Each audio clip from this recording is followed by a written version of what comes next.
100 years, humans thought they were alone in the Koprulu sector. They were wrong. The Zerg emerged, seeking to consume all in their path, and before long, the Protoss, a highly advanced alien race, began wiping out infested worlds, burning Zerg and Terran alike.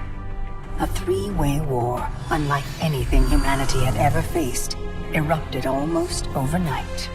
All the while, a human civil war raged. Marshal Jim Raynor vowed to oppose the corrupt dictator Arcturus Minsk for the betrayal of the woman he loved, Sarah Kerrigan. Boys, how about that evac? Damn you, Arcturus.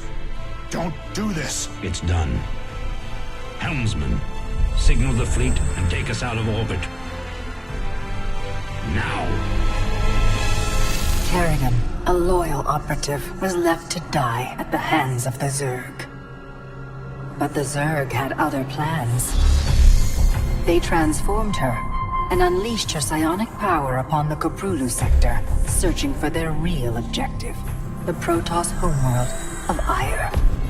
The Protoss were unaware of this danger and slow to respond. Their rulers, the Conclave, had dispatched Executor Artanis to hunt for Tassadar, a commander who had refused to wipe out infested Terran worlds.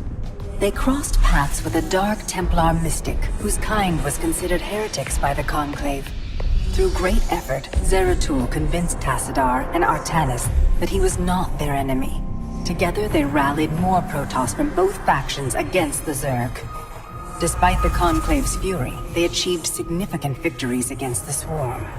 But when Zeratul struck down one of the Overmind's Cerebrits, his own mind was left vulnerable. From his thoughts, the Overmind gleaned Ire's true location, and the Swarm descended upon the Protoss homeworld with all their might and fury. It was Tassadar who kept the Templar from extinction that day. Using the power of both the Templar and the Dark Templar, he sacrificed himself to kill the Overmind. Ire was lost, but Artanis led the survivors to the Dark Templar's homeworld of Shakuras. Old prejudices were set aside. The Templar were now in the Dark Templar's debt. Without the Overmind, the Swarm fractured. Kerrigan sought control of all the Zerg, even enlisting the aid of old friends and enemies like Raynor, Mengsk, and Zeratul. Once her rule was uncontested, the Queen of Blades betrayed them all. Billions of humans and Protoss were killed. The Zerg stood unchallenged, but to the relief of all, the war seemed to end there. Zeratul suspected the Zerg had fallen under the control of dark forces. He uncovered prophecies stating that an ancient entity, Amon, was attempting to merge Protoss and Zerg lifeforms into an unholy hybrid, and that this evil might already have control of Kerrigan and her power. It was during this time that Executor Artanis, hailed as a hero, was made leader of both the Templar and the Dark Templar. As Hierarch, Artanis united both factions and promised to one day reclaim the glory they had lost on Ire. But such unity is only a dream for Jim Raynor.